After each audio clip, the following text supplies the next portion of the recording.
Hi guys! Welcome to another performance task video.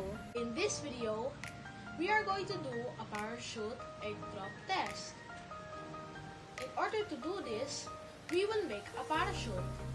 The materials needed in the parachute are yarn, 1 raw egg, masking tape, plastic bags, and barbecue sticks, also newspaper. Let's slide this newspaper all over so that we won't have any spills.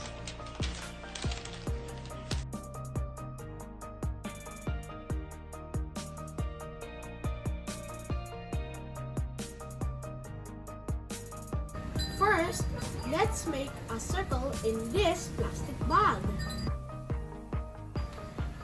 Now let's cut the circle. We will cut the tissue paper roll a little bit higher than our egg.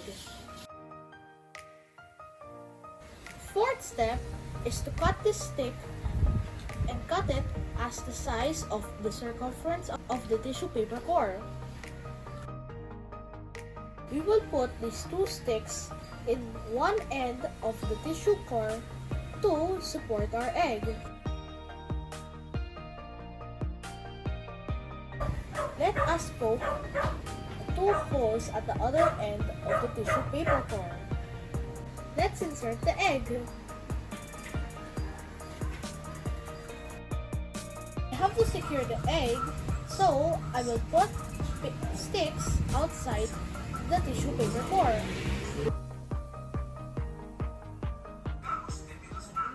I will put the sticks around the tissue paper core using masking tape.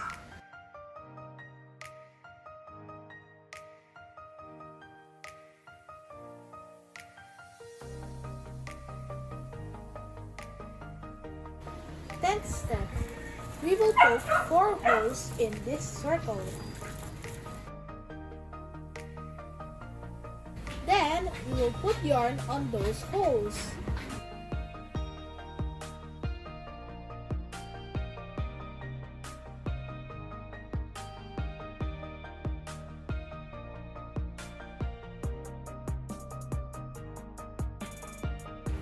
We will tie the yarn into 2 pairs.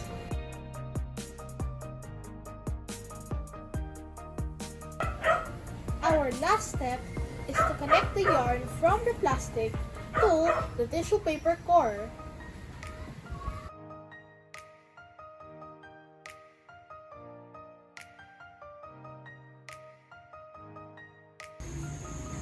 It's done!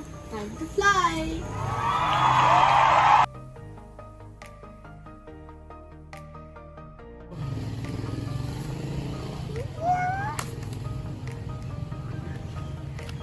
Wait. Crack! Tin. Kaya hindi nabasag! Let's wait. Tingnan natin. Hindi siya nabasag. Wow! It's secure! Hindi siya nabasag. O, chumot siya lang